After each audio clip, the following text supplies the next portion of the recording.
Ano nga ba ang schedule ng pag-release ng pensyon ng mga SSS pensioners para sa buwan ng August 2026? Yan po ang katanungan ng isa sa ating viewer. Papaaga ba ito o nasa regular releasing date? Yan po ang ating aalamin sa video na ito. Para sa mga SSS pensioners, ang pag-release ng inyong pension para sa buwan ng August 2026, narito po.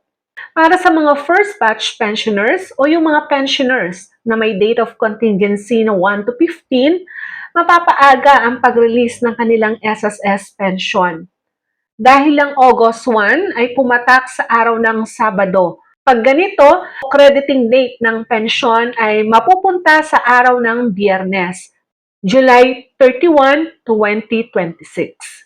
So, ang crediting date ng mga first batch pensioners ay July 31, 2026.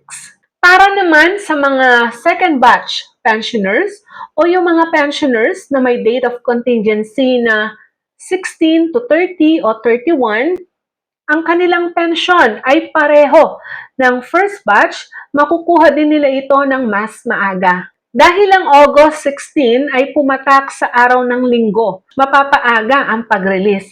Ito ay makukuha nila ng August 14, 2026, araw ng Friday o Biyernes.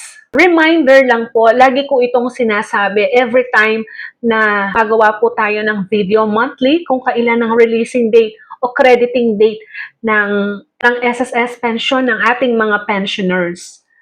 Kapag sinabi natin crediting date, ito po talaga yung itinakda ng SSS para i-release ang nasabing pensyon ng ating mga pensioners. Pero, meron ding pagkakataon na kung saan, kahit meron tayong crediting date na binanggit dito, meron pa rin mga banks na nagre-release ng mas maaga sa itinakdang crediting date. Kung merong mas maaga, meron din namang mga bangko na nagre-release ng late.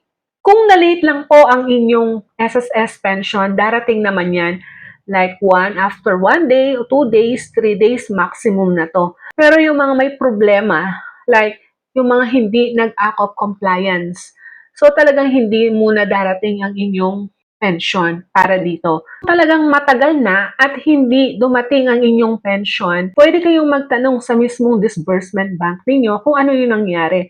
O kaya naman, after ninyong nagtanong sa mismong bank, pwede kayong magtanong sa mismong SSS.